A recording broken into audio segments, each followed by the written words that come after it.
नमस्कार मित्रांनो, मी आहे तुमचा मित्र चोकंद पोटोबा। तर आज आपण एक नवीन व्हिडिओ घेऊन आलो आहे।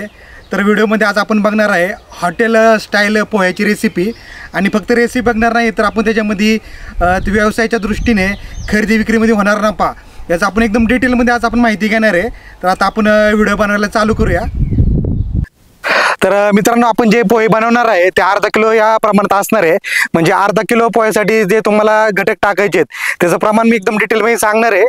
तर ते सांगणार आहे। त्याचबरोबर आपण व्हिडिओ तुम्ही शेवटपर्यंत बघत राहा, त्यामुळे तुम्हाला कोणत्या घटकाला किती खर्च झाला, मग टोटल आपलं पर डिशला काय कॉस्टिंग आलं, हे सर्व एकदम डिटेलमध्ये तुम्हाला माहिती भेटणार आहे आणि सविस्तर माहिती घेऊच आपण। तर चला आता आपण पुढच्या जे व्हिडिओ आहे ते बघूया। तर मित्रांनो, आपण हे अर्धा किलो पोहे घेतलेले आहेत। तर आपल्याला हे थोडेसे भिजून घ्यायचे आहेत। पण भिजून घ्यायच्या आधी एक आपल्याला एक ट्रिक असते की व्यावसायिक लोक काय करतात, नेमकं घरात काय करतो आपण, हे पूर्ण पाणी एकदम टाकतो याच्यामध्ये। तर आपण तसं करायचं नाही, थोडं थोडं पाणी शिंपडत थोडं थोडं आपण हलवत हलवत करायचंय, जेणेकरून याला जेवढं पाणी पाहिजे तेवढंच भेटेल। तर काय होतं, आपण एकदम पाणी टाकलं तर एकदम जास्त भिजून जातं। तर आपल्याला काय करायचंय, लागेल तसं शिंपडत शिंपडत थोडं कालवायचंय। आणि तर असं कसं करायचं ते मी तुम्हाला दाखवतोच, तर बघून घ्या। तर मित्रांनो, आता आपण पोहे कसे भिजवत ते तुम्हाला सांगतोय। तर पोहे भिजवताना काय करायचंय, असं हातावर थोडं पाणी घ्यायचं, असं शिंपडायचं आणि थोडं थोडं हलवत राहायचं। असं एकदम पाणी वाचायचं नाहीये, असं थोडं हलवत हलवत करायचंय।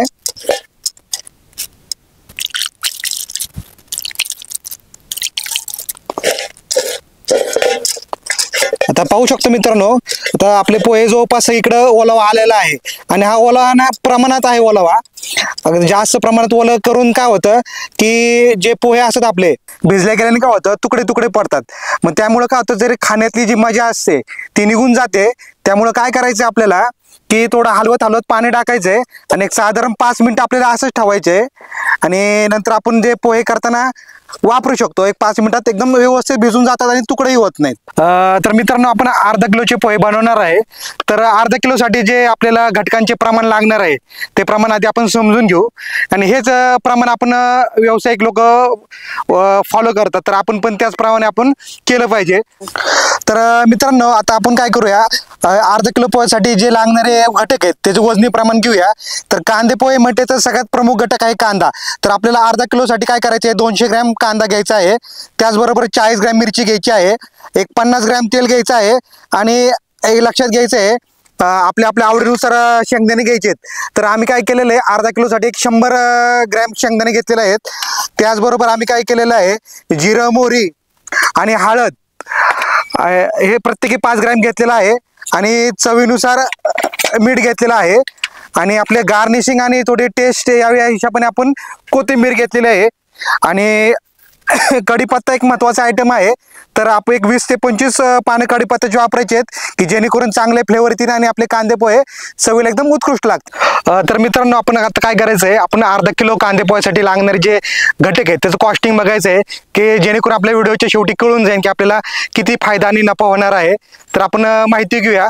तर सध्या बाजारभावानुसार आपल्याला हे पोहे आहेत, पोहे 65 रुपये किलोच्या आसपास चालू आहे। तर अर्धा किलो पोहे आहेत तर साधारण जे 32 रुपये होतात। हा कांदा आहे तर साधारण 20 रुपये किलो कांदा चालू आहे। आता पावशेर कांदा आहे तर याचे 5 रुपये होतात। आता मिरची 60 रुपये किलो चालू आहे। तर ह्या मिरचीचे आपलं हे 50 ग्रॅमच्या जवळपास मिरची म्हणजे 40 ग्रॅम आहे। तर आपण याचे लमसम पकडूया, याचे 3 रुपये होतात। आपलं तेल साधारण 150 रुपये लिटरच्या आसपास चालू आहे। तर ह्या तेलाचे ना 7 रुपये ते 6 रुपये होतात। आणि आपले शेंगदाणे 100 रुपये किलो चालू आहेत। तर आपण ह्या 100 ग्रॅम शेंगदाण्याचे आपण एक 10 रुपये कॉस्टिंग पकडले आहे। आणि आपलं जिरं मोहरी आणि हळद आणि कढीपत्ता आणि कोथिंबीर हे साधारण आपण एक लमसम 10 रुपये पकडलेले आहेत। तर आता आपण बघूया पोहे बनवता बनवता की आपलं फायनल कॉस्टिंग काय होते आणि पर डिश कॉस्टिंग पण काय होते, आपण शेवटपर्यंत बघूया। तर चला मित्रांनो, आता आपण पोहे बनवायला चालू करूया। तर आपण प्रथम काय करूया, हे 100 ग्रॅम तेल घेऊया। तेल हे साधारण थोडं गरम होईस्तोवर आपण थांबूया। तर मित्रांनो, आपलं तेल तापलं आहे तर सर्वप्रथम आपण आता काय करायचं आहे, मोहरी टाकायची आहे। चांगली तडतडली की जिरं पण टाकायचं आहे। नंतर ना कढीपत्ता टाकायचा आहे।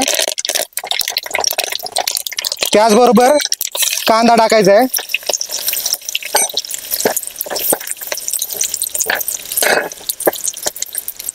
आणि मिरची टाकायची आहे.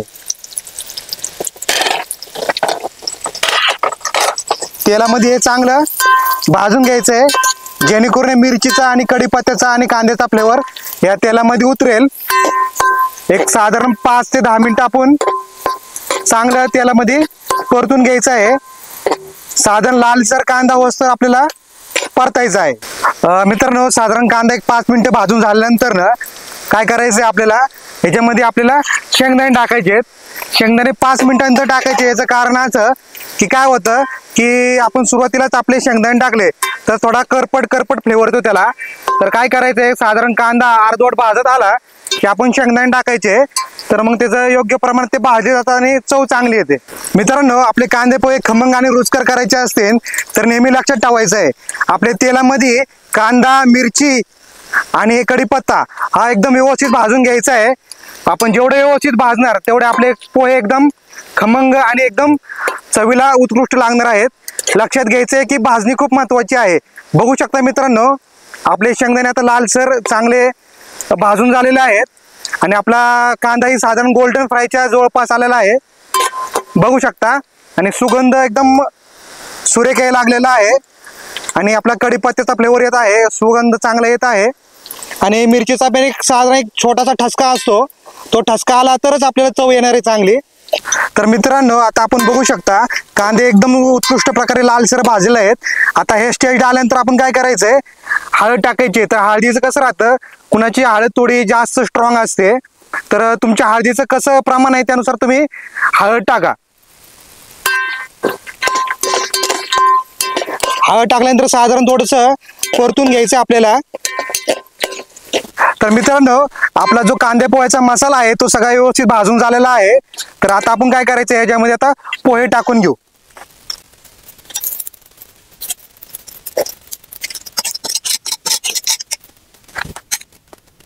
तर मित्रांनो, तर आपण आता पोहेमध्ये आपण चवीनुसार मीठ टाकायचं आहे आणि हा सगळ्या पोहे आपण मसाल्यामध्ये चांगलं व्यवस्थित परतून घ्यायचंय.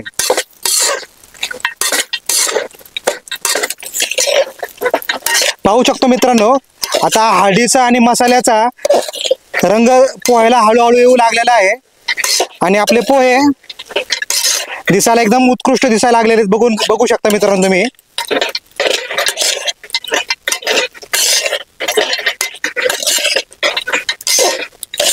आता ह्या स्टेजला आपण काय करायचंय, कोथिंबीर टाकून घ्यायची आहे. मित्रांनो, व्हिडिओ आवडली असेल तर आमच्या चॅनलला सबस्क्राईब करा. बघू शकतो मित्रांनो, आपण कोथिंबीर टाकल्यानंतर किती सुरेख दिसायला लागलेत आपले पोहे.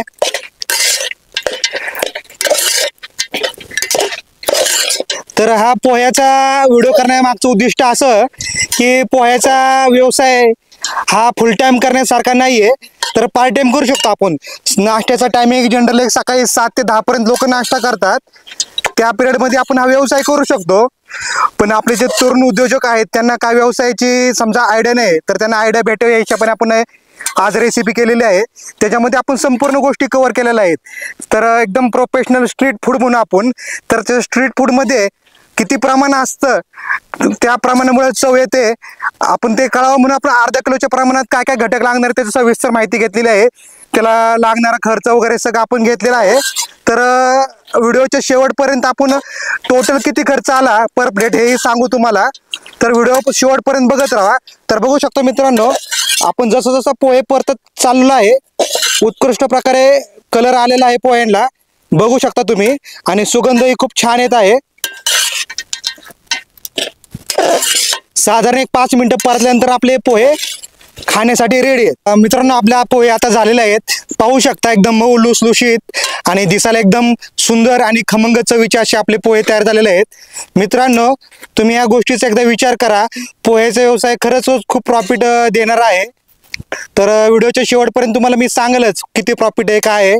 तर तुम्ही व्हिडिओ शेवटपर्यंत बघत राहा. मित्रांनो, तुम्ही पाहू शकता स्क्रीनवर आपण एकदम डिटेलमध्ये पोह्याला लागणारी सामग्री व त्याचे वजन आणि लागणारी किंमत आपण डिटेलमध्ये दिलेलं आहे, तुम्ही पाहू शकता. तर आपण 500 ग्रॅम पोहे बनवण्यासाठी आपल्याला टोटल खर्च आलेला आहे 71 रुपये.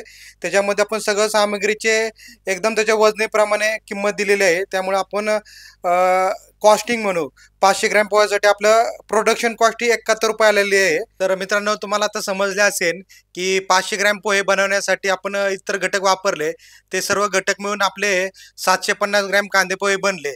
तर ते सर्व एकूण खर्च आपल्याला 71 रुपये आलेला आहे. प्रत्येकी 75 ग्रॅम वजनीप्रमाणे आपल्या 10 प्लेट झालेल्या आहेत. तर एक प्लेट बनवण्यासाठी आपल्याला साधारण एक 7 रुपये खर्च आलेला आहे आणि सध्या बाजार भावाप्रमाणे मार्केटमध्ये 20 रुपये प्लेटने विक्री होत आहे. म्हणजेच काय 13 रुपये पर प्लेट आपल्याला नफा होऊ शकतो. मित्रांनो, अशा प्रकारे आपण पोहेच्या व्यवसायातील सगळे फायदे तोटे आपण व्यवस्थित बघितलेला आहे. तर रेसिपीची एकदम सविस्तर आपण माहिती घेतलेली आहे. प्रोडक्शन कास्ट वगैरे कशा असते. तर एक मित्रांनो सांगायचं आहे, ही फक्त विक्रीसाठी आपले प्रोडक्शन कॉस्ट आहे. तर इतर खर्च जसे की भाडे, कामगार व इतर काय अजून खर्च असेल, तो खर्च याच्यामध्ये नाही आहे. तो खर्च इन्क्लूड केल्यानंतर आपल्याला अजून डीपमध्ये समजून जाईल की ॲक्च्युअल पोह्याच्या व्यवसायामध्ये किती प्रॉफिट आहे.